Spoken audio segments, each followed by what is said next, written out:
Hey everyone, this is Victoria Boutros, and here is my emerging technology report on using Google extensions to build student learning. Using the Read and Write toolbar and the Google Translate extension provides students with multiple means of engagement, sustaining their effort and persistence by varying demands and resources to optimize challenge. These extensions provide necessary scaffolds, which vary the degree of freedom for acceptable performance. I chose these tools thinking about my ELL students, as they most support educators in providing multiple means of representation by clarifying vocabulary and symbols and promoting understanding across languages. The Read and Write toolbar, which I briefly touched on in the last technology report, combined with the Google Translate extension, provides multiple means of action and expression by allowing communication in a variety of media while supporting this communication in multiple languages. Here are just a few of the tools the Read and Write toolbar offers. Predictive text,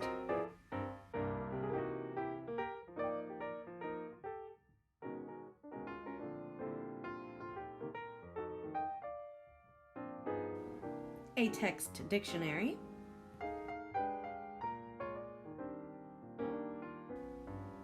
a picture dictionary,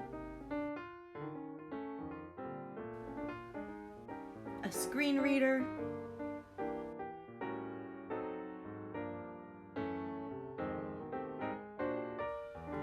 an audio maker,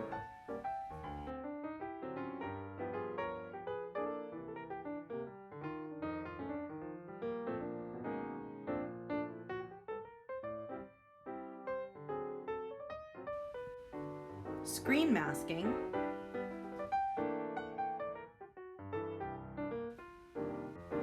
text to speech,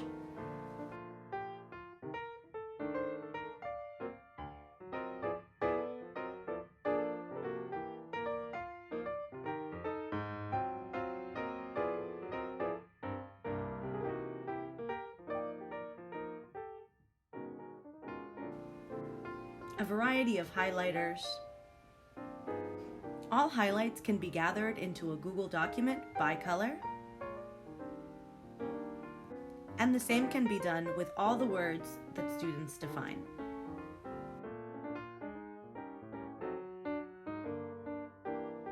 In terms of engagement, as you saw in the demonstration, we are providing students with alternatives in the permissible tools and scaffolds, and varying the degrees of freedom for acceptable performance.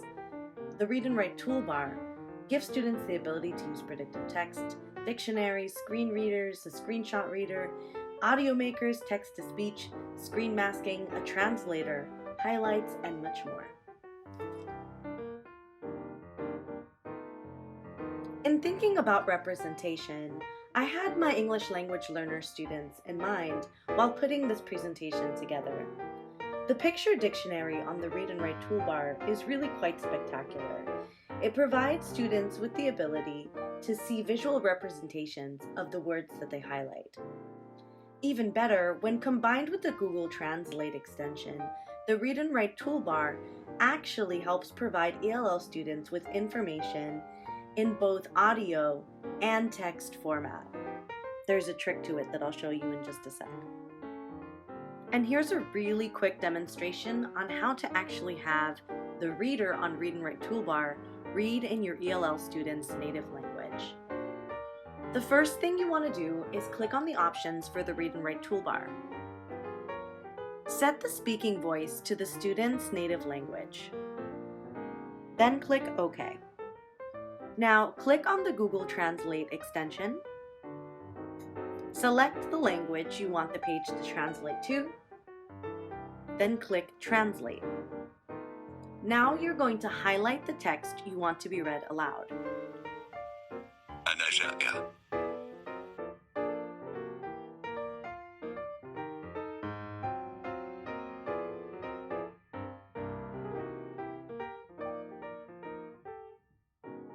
أنا أحب القهوة. What's really great about the Google Translate extension is that students can use it to translate anything that's open in Google Chrome, including any Google Suite documents you may provide them. For instance, they can translate Google Forms quizzes into their native language. In addition to Google Translate, students can use the Translator feature on Read and Write toolbar. Simply set the Translate feature in the Options menu to the student's native language. Then when students click on the translator, they won't have to click on it each time they want a word defined. All they have to do is simply highlight the word that they want to find, and the translator will pull up a list of similar words. This is really great if the word can kind of get lost in translation. Students have a sort of menu of words that they can choose from to better understand the meaning of the text.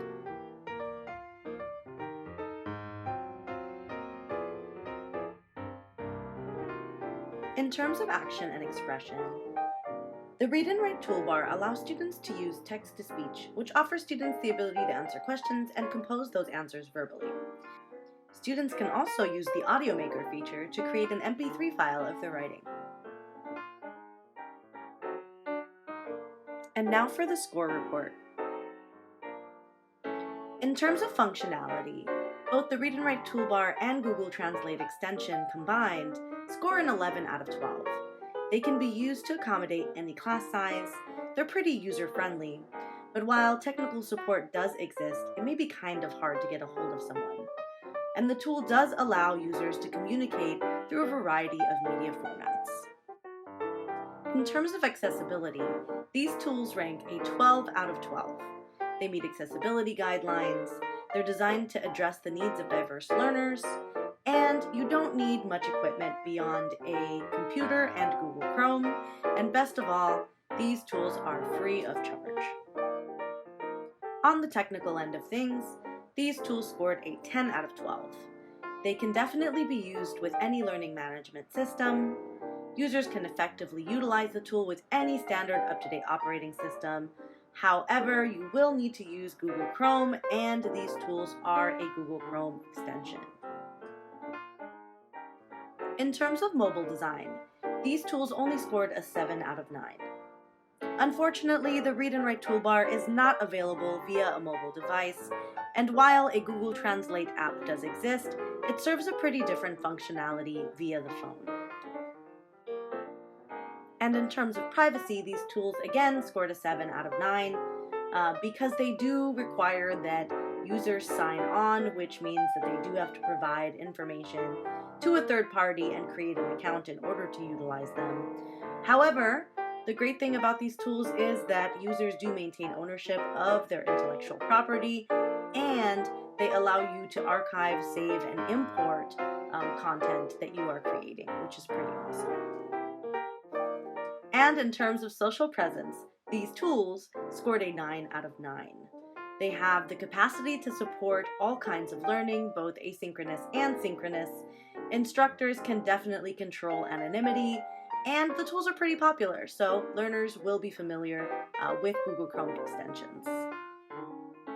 And in terms of teaching presence, these tools scored a 9 out of 9. They are easy to use and definitely improve an instructor's ability to be present with learners via active management, monitoring, engagement, and feedback. These tools are adaptable in the classroom, and instructors can definitely monitor performance, especially if assignments are assigned via Google Classroom. In terms of cognitive presence, these tools scored a 7 out of 9.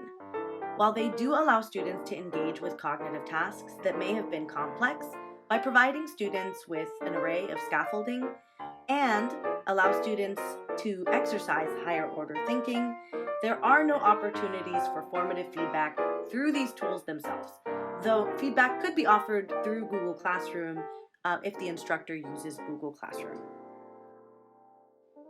Here is the final score report.